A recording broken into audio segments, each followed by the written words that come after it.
От кога не съм ходила на гости на Дракулора? Нека да й отида. В къщата на Дракулора.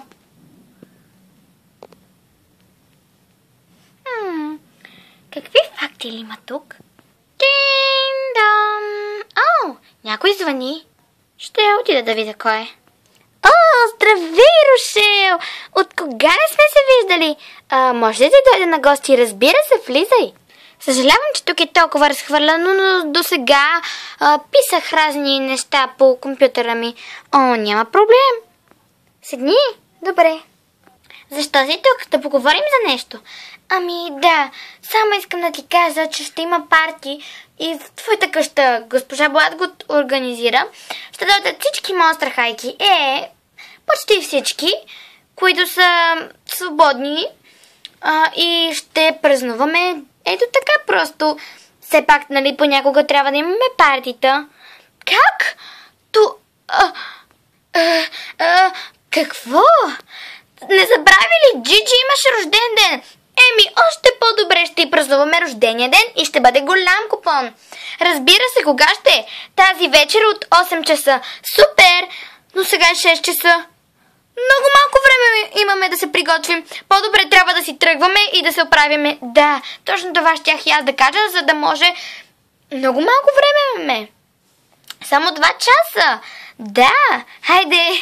До после. Чао. След 2 часа вече на партито. Всички, готови ли сте? Да. Добре, на 3 започваме плана. 1, 2, 3. Момичета, нали не се виждаме? За сигурност не. Да започваме. Джиджи сигурно идва. Тук никой няма. Къде са всички? Момичета, само Драки е тук. Защо никой не е дошъл на рождения ми ден? Не разбирам. Нали трябваше да са тук? Така се разбрахме. Те ми казаха.